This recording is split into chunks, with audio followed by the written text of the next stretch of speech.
In the middle of a crowded mall, he stops her like she's nothing more than an inconvenience. The woman he once walked away from. The one he left with empty pockets and a broken life. He shoves her aside, sneers, and laughs loudly, calling her worthless, reminding her how low she fell without him. Shopper, slow down. Whispers ripple through the air. No one steps in, but she doesn't beg. She doesn't cry. She just stands there, calm and composed, because he has no idea what she's been hiding, and no idea who is about to walk through those doors. Years ago, she was the woman he walked away from the moment life stopped being easy, when the bills piled up, when dreams demanded sacrifice, when love required patience instead of applause. She had no money then, no powerful last name to protect her, no family with influence willing to fight for her side of the story. So he rewrote it. He told people she was difficult, unmotivated, a burden. He made it sound like leaving her was an act of survival, not betrayal. And slowly, the whispers stuck. Friends drifted away. Doors closed. Invitations stopped coming. She carried the shame alone. There were nights she slept hungry, wondering how someone could promise forever and walk away so easily. Days when she avoided mirrors because she no longer recognized the woman staring back. But even then, she didn't collapse. She disappeared quietly. Not to be dramatic, not to prove a point, but because healing is rarely loud. She worked jobs no one respected, learned to stretch small paychecks into survival, taught herself strength in silence. No one clapped when she got back on her feet. No one congratulated her when she stopped crying herself to sleep. But she kept going. She learned that dignity doesn't come from being seen. It comes from enduring. Today, years later, she returned to town for family reasons. A short visit, a few errands, nothing emotional, nothing personal, or so she thought. She had no idea that her past was still watching her, still judging her, still waiting for a chance to humiliate her. Right there, in public. The moment he saw her, something twisted pleasantly inside his chest. Not surprise, not guilt, power. There she was, standing by a store window, dressed simply, no designer logos screaming for attention. To him, it was proof. Proof that time had been cruel to her. Proof that leaving her had been the right decision. Proof that he had won. He watched her for a second longer than necessary, letting old assumptions bloom unchecked. Still small, he thought. Still nothing. And then he walked toward her. His footsteps were confident, almost theatrical, as if the mall were a stage built just for him. When he said her name out loud, it wasn't gentle. It was sharp, amused, like someone discovering an object they'd once thrown away and expected to find exactly where they left it. She turned slowly. For a brief moment, their eyes met. His carried curiosity mixed with superiority. Hers carried nothing he could easily label. No fear, no longing, no resentment he could feed on. That bothered him. "So this is where you ended up?" he said loudly, making sure people nearby could hear. "I always wondered how low you'd go." She didn't answer. He smiled wider, mistaking silence for weakness. "Still quiet, huh? Guess life humbled you the way I said it would." A few shoppers glanced over. A couple slowed their steps. He noticed and enjoyed it. "You know," he continued, pacing slightly, "everyone told me I was wrong for leaving you. But look at you now." He gestured vaguely, dismissively. "Still alone, still struggling, still exactly who I said you were." His voice grew louder, fueled by the attention. "You should thank me, honestly. If I'd stayed, you'd have dragged me down with you." That was when he shoved her shoulder, not hard enough to look violent, just enough to assert control. A calculated move. Plausible. Humiliating. Gasps rippled softly around them. She staggered half a step, then steadied herself. Still, she didn't speak. That calm, so unnatural to him, irritated something deep inside. He had expected tears, or anger, or at least embarrassment, something he could dominate. Instead, she straightened her posture. "You really have nothing to say?" he scoffed. "After all these years? Not even to defend yourself?" She looked at him then, not through him, not around him, but at him, and for the first time, he felt unsure whether he was the one being examined.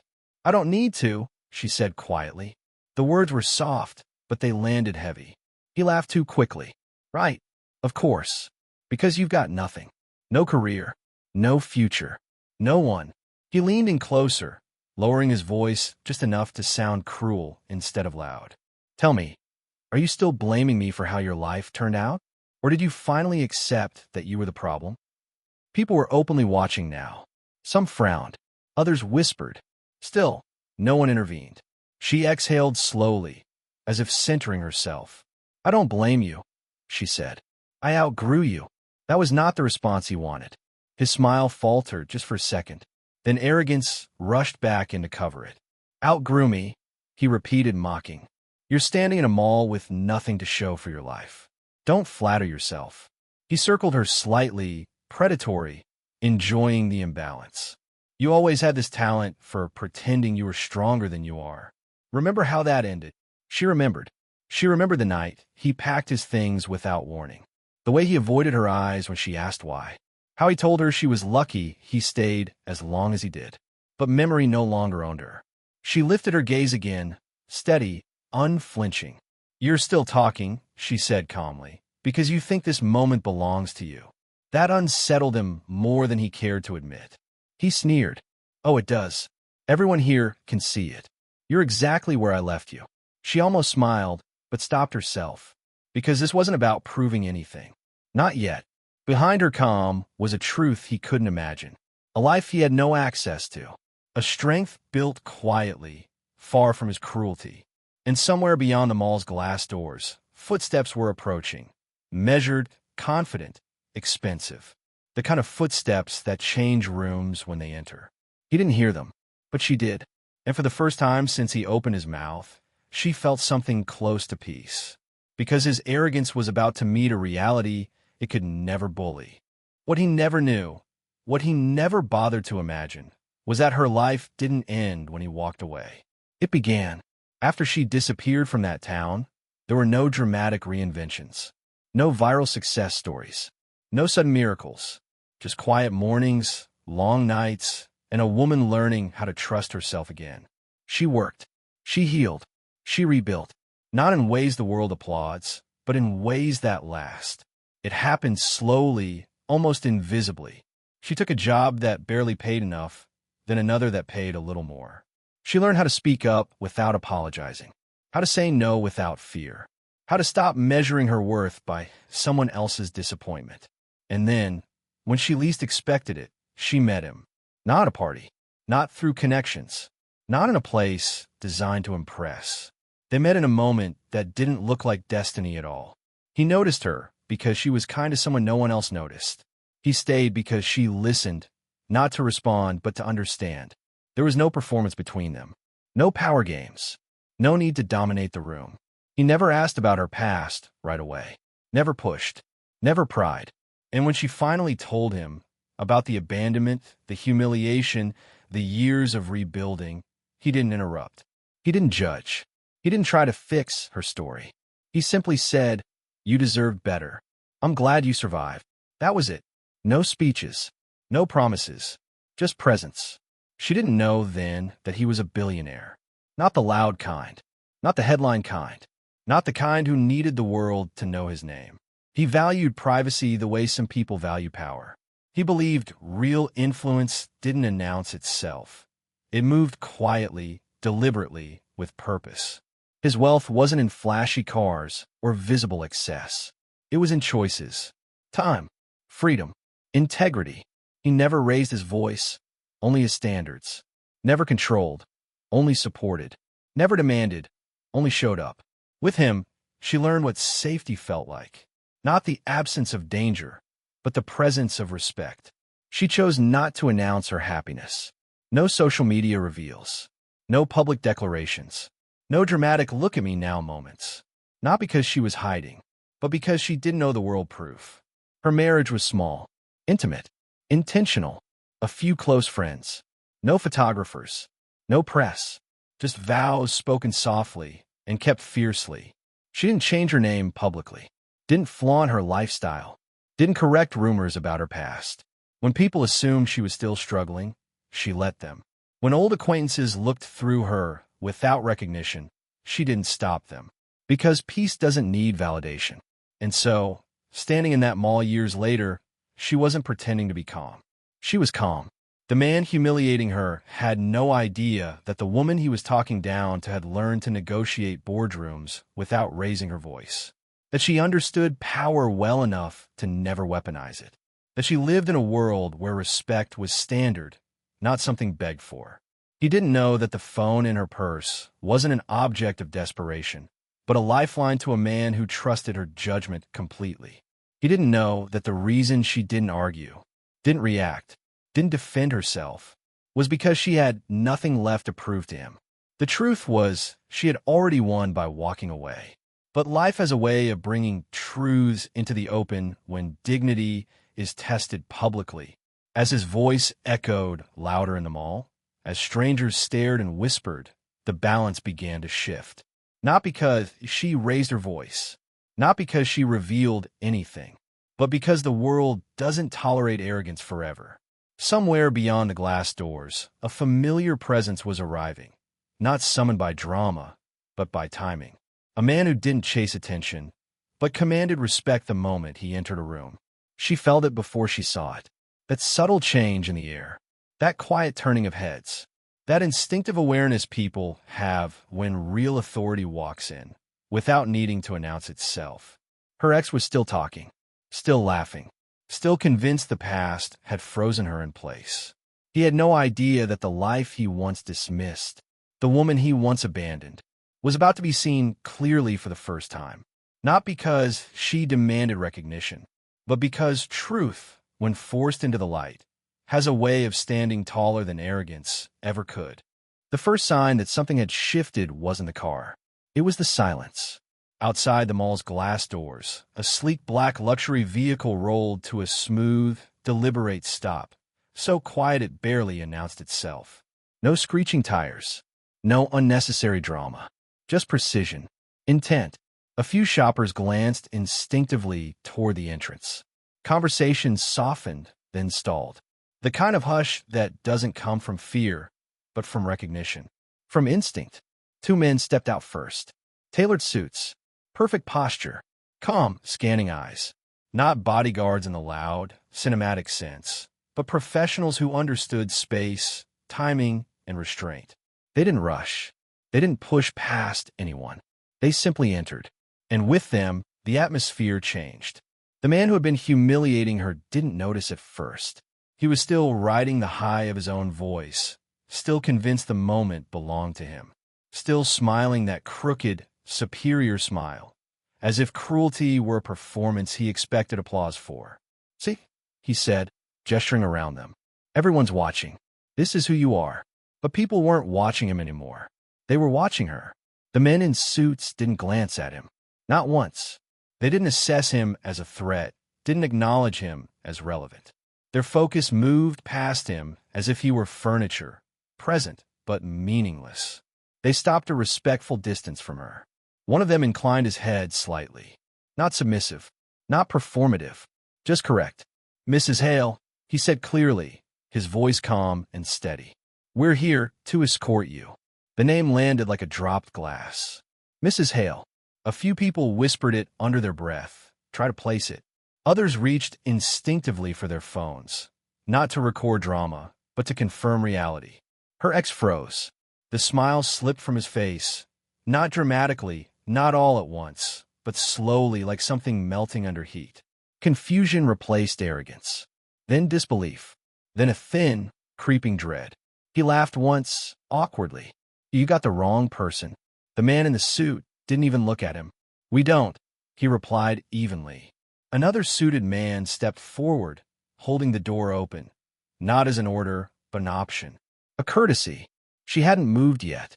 She stood exactly where she had been humiliated minutes earlier. Same posture, same calm.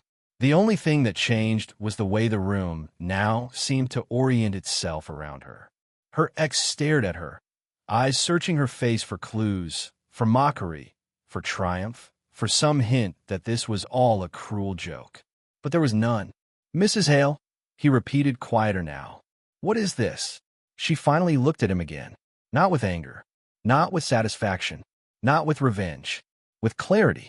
"My name didn't change who I am," she said softly. "It just stopped you from misjudging me." His mouth opened, closed, opened again. "You're married?" he asked, the word catching in his throat. She nodded once. "To who?" he demanded, the question bursting out louder than he intended. "To who?" The man in the suit answered, not proudly, not smugly, but simply as if stating the weather. "To Mr. Hale." That was enough. Recognition rippled outward like a wave. Someone gasped audibly. Someone else whispered, "No way." A sales associate's eyes widened in shock. The name didn't need explaining. Mr. Hale was known precisely because he avoided being known. A billionaire whose influence spanned industries quietly. A man whose companies didn't chase attention, but shaped markets. A man rarely seen, almost never photographed. And married, privately, to the woman standing there in simple clothes, calm eyes, and unshakable dignity. Her ex staggered back half a step. "No," he said, shaking his head. "That's not possible." She had nothing. She was nobody. She inhaled slowly. "I had peace," she corrected. "I built from there." His voice cracked. "Why didn't you tell anyone?" She considered him for a moment, really looked at him, at the man who wants to find her worth, who now couldn't even stand upright under the weight of truth. "Because happiness isn't an announcement," she said, "and survival doesn't require an audience." The crowd was fully silent now. No whispers, no phones raised, just witnesses. Her ex's shoulders slumped, the fight draining out of him. "I didn't know," he muttered. "If I had known." She stopped him with a gentle shake of her head. "That's the point," she said. "You didn't need to know. You needed to be kinder." The words weren't loud. They weren't sharp, but they were final. One of the suited men glanced at her. "Ma'am, your husband is waiting." That did something to him. The man who once believed he owned her past suddenly realized he had no place in her present, or her future. As she began to walk toward the doors, people instinctively stepped aside, not out of fear, but out of respect. The mall that had moments ago been a stage for her humiliation had transformed into a corridor of quiet acknowledgement. Halfway to the exit, she stopped. Not for drama, not for revenge. She turned back once more. "I hope you find peace," she said to him. "But don't look for it by tearing others down." Then she walked on. The doors opened smoothly. The black car waited patiently, engine running, destination certain. As she stepped inside, one of the men closed the door gently behind her. The car pulled away without spectacle. No horns, no cheers, no final words, just absence. The mall slowly exhaled. People began speaking again, softly at first, then louder. Some shook their heads in disbelief. Others exchanged looks that said, "Did you see that?" Her ex stood alone, not humiliated by her wealth, not defeated by her marriage, but undone by the realization that the woman he once dismissed had become powerful without ever needing to crush him in return. For the first time, he understood something too late. He never knew her at all, and the quiet power he mistook for weakness was the very thing that had carried her far beyond him. The black car slowed to a stop near the mall entrance. Her heart didn't race. Not with fear, not with anticipation. She knew what was coming. The doors opened, and he stepped out. Not with drama, not with the blare of wealth or arrogance. Just calm, just presence, just authority. His eyes scanned the crowd briefly, then rested on her. A single look, steady and unshakable. No judgment, no need for spectacle. He approached her quietly. The mall's noise seemed to fade around them. He asked one question, softly, yet with weight. "Are you okay?" That was it. Nothing more. No threats. No insults. No revenge. No public display to prove anyone wrong. Just quiet authority. Unwavering respect. In that moment, she realized the truth she had always known. Real power doesn't shout. Real strength doesn't humiliate. Real love doesn't need an audience. She looked at her ex one last time. No anger, no malice, just clarity. The man who had once thought cruelty was power now understood that he had been wrong all along. She had learned to rise without him.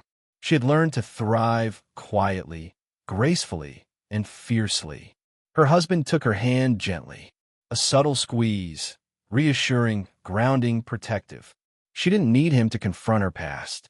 She only needed to know she was safe, respected, and valued. Together, they walked toward the car. Her posture was proud, unshaken, elegant. Every step carried dignity. Every glance carried calm. The mall watched in awe, not because of wealth or drama, but because of presence, of composure, of the quiet power of a woman who refused to be defined by her past. Her ex remained behind, realizing too late that cruelty had never been power. And she left him there, just another witness to a life he never could touch, a dignity he never could match, and a woman who had already won. Sometimes victory doesn't roar. Sometimes it walks quietly, with grace, with strength, with dignity intact. She stepped into the car. The doors closed softly, and the man who once believed dominance came from cruelty watched, powerless, as true strength simply walked away. This was never a story about revenge. It was a story about growth. Some people judge your worth by the moment they met you, not realizing you kept growing long after they walked away. She didn't need to announce her success. Life did it for her, and the man who once pushed her aside learned too late. True power doesn't humiliate. It protects, it respects, and it walks in quietly when the timing is right. Sometimes the best comeback is a life so full, you don't have to explain it to anyone.